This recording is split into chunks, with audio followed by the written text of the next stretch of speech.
ஐயோ, கையும் உடல காலும் உடல. நடக்கிறதெல்லாம் பார்த்தா ஏதோ கனவு மாதிரி இருக்கே. மாமா என் வீட்டுக்கு வந்து என்கிட்ட பேசிட்டு இருக்காரு.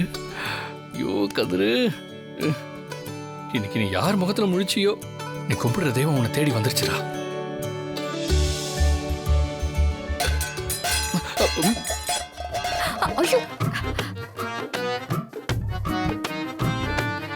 மாமா மாமா ஒண்ணு இல்ல மாமா, ஒண்ணு இல்ல சத்தம். டம்ளர் தான் விழுந்துச்சு.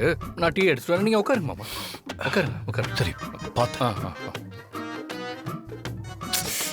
லூசு, சந்தோஷத்துல இப்படி சுதப்பிரியடா. அப்பாக்கு இப்படி எல்லாம் சத்தம் போட்டா பிடிக்காதுன்னு தெரியாதா?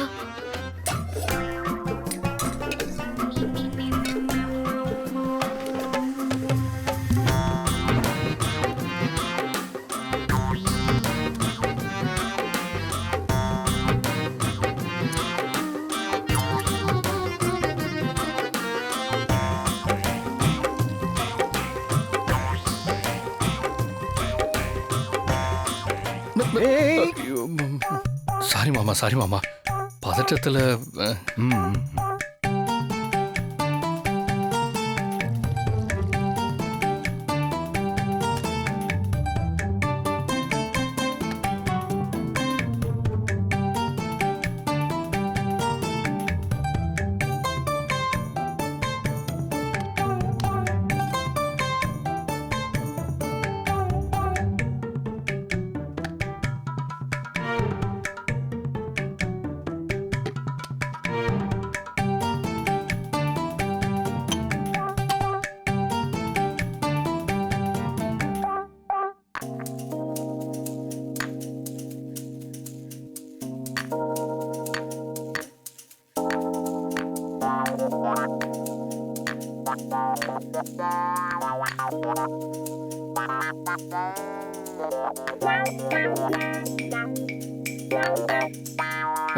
மாமா நீங்க போய் உட்காருங்க மாமா, நான் போட்டு எடுத்துட்டு வரேன்.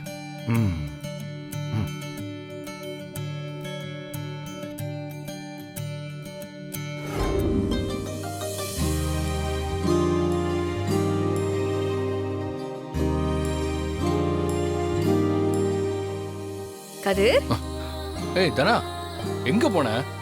ஏன் இவ்வளவு நேரம்? ஏன் என்னாச்சு? நம்ம வீட்டுக்கு யார் வந்திருந்தா தெரியுமா? யாரு? மாமா வந்திருந்தாரு. மாமாவா? உனக்கு ஒரு மாமா இருக்காருன்னு இது வரைக்கும் நீ சொல்லவே இல்லையே. ஏன் மாமனார் வந்துட்டு போறாருங்கிற? ஏன் அப்பாவா? ஆமா. ஆமா, எங்க ஆளை காணோம்? அவரு போய் ரொம்ப நேரம் ஆகுது. இங்க வந்துட்டு என்ன பார்க்காம எப்படி போலாம்? ஹலோ, அவர் என்ன பார்க்க வந்தாரு. ஓஹோ, மகளை விட மருமக முக்கியமா போயிட்டாரா? இருக்கட்டும். அடிங்க லூசு, உள்ள வர்றத என்னன்னு கேட்காம நீ பாட்டுக்கு என்னமோ பேசிட்டு இருக்க. கதிர், ரொம்ப எமோஷனல் ஆகாதீங்க. எல்லாத்தையும் நானும் பார்த்துட்டு தான் இருந்தேன். அம்மாவை காப்பாத்துறதுக்கு நேத்து நன்றி சொல்ல முடியல, இன்னைக்கு தேடி வந்து நன்றி சொல்லிருக்காரு. ஆமா, மாமாவுக்கு டீ எல்லாம் போட்டு கொடுத்த போல. ஃப்ராடு, எல்லாத்தையும் மறைஞ்சிருந்து பார்த்துட்டு தான் வந்தியா? ஆமா, மருமகன் டீ போடுறதும் மாமனார் உதவி பண்றதும், ஐயோ அந்த கண்குலா காட்சியை பார்க்கணுமே. பாவம், நான் போட்ட டீ எப்படி இருந்துச்சுன்னு தெரியல. அவரும் மருந்த குடிக்கிற மாதிரி குடிச்சிட்டு போயிட்டாரு. சரி, நீ போட்ட டீ எப்படி இருக்குன்னு நான் குடிச்சு பாக்குறேன். எடுத்துட்டு வா. ஏங்க, காலையிலேயே காஃபி வேணும்னு சொல்லிட்டு எங்க வெளியே போயிட்டீங்க? பஞ்சாயத்து விஷயமா போயிருந்தேன். அதான் பதவி காலம் முடிஞ்சு போயிடுச்சே, இன்னும் என்ன பஞ்சாயத்து ஆபீஸ்ல வேலை?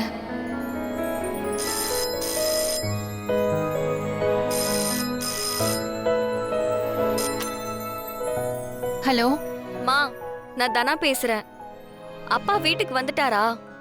என்னடி காலங்காத்தால ஃபோன் பண்ணி அப்பா வீட்டுக்கு வந்துட்டாரான்னு கேக்குற? மா, அப்பா இன்னைக்கு எங்க வீட்டுக்கு வந்திருந்தாரு. என்னடி சொல்ற?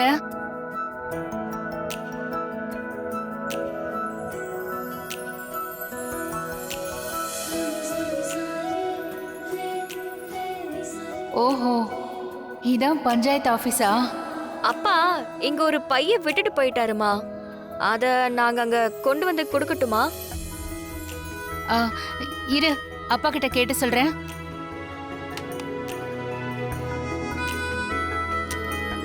ஏங்க, பஞ்சாயத்து ஆபீஸ்ல ஏதோ பேக விட்டுட்டு வந்துட்டீங்களாமே, கொண்டு வந்து கொடுக்கட்டுமான்னு கேக்குறாங்க. அது கொண்டு வர தேவையில்லை. அது அவங்களுக்கான பேக் தான். அவங்களுக்கான பேகா? அதுல என்னங்க இருக்கு? முதல்ல அவ லைன்ல தானே இருக்கா. அவகிட்ட போய் அது அவங்களுக்கான பேக்னு சொல்லு. அதுக்குள்ள என்ன இருக்குன்னு அவங்களே திறந்து பார்த்து தெரிஞ்சுக்கிட்டோம். ம்,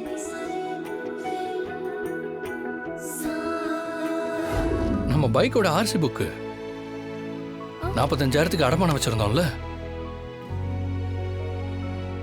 இப்ப புரியுதா மாமாவோட நல்ல மனசை பத்தி? நீ வாழ்க்கையில முன்னுக்கு வரணும், கஷ்டப்பட்டு உழைக்கிற காசு வட்டிக்கே வீணா போயிடக்கூடாதுன்னு சின்னதா கை தூக்கி விட்டுருக்காரு. உழைச்சு முன்னுக்கு வர ஒரு வாய்ப்பை ஏற்படுத்தி கொடுத்திருக்காரு. ஆமா. ஏங்க, அந்த பையில கதிரோட பைக்கு புத்தகம் இருந்துச்சுன்னு தானா சொன்னா? ஆமா, அதை வச்சு கடன் வாங்கியிருந்தா இல்ல, அதை மீட்டு கொடுத்துட்டு வந்தேன். நீங்களே அத அவன் கையில கொடுத்துட்டு வந்திருக்கலாம்ல. அவன் இன்னும் சந்தோஷப்பட்டிருப்பான் இல்லையா? நான் நேரடியா கொடுத்திருந்தா அது உன்னை காப்பாத்தினதுக்காக பிரதிபலனா கொடுத்த மாதிரி ஆயிடும். அதனாலதான் நான் அதை அங்கேயே வச்சுட்டு வந்தேன்.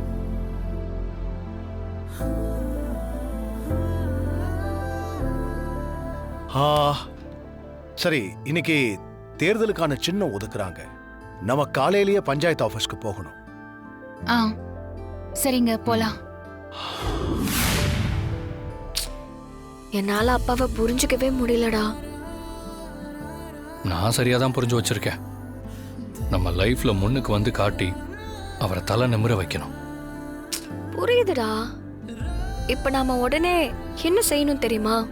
அப்பா அம்மாவை ஜெயிக்க வச்சு புவனாவை தோக்கடிக்கணும்னு முடிவு பண்ணிருக்கார்ல, அதுபடி அம்மாவை ஜெயிக்க வச்சு அப்பாவை தலை நிமிர வைக்கணும். கண்டிப்பா நம்ம முழு கவனமும் அதுல தான் இருக்கணும். நம்ம எல்லாருமே சேர்ந்து அதுல சாதிச்சு காட்டுவோம். கண்டிப்பா நம்ம அம்மாவை ஜெயிக்க வைப்போம்டா.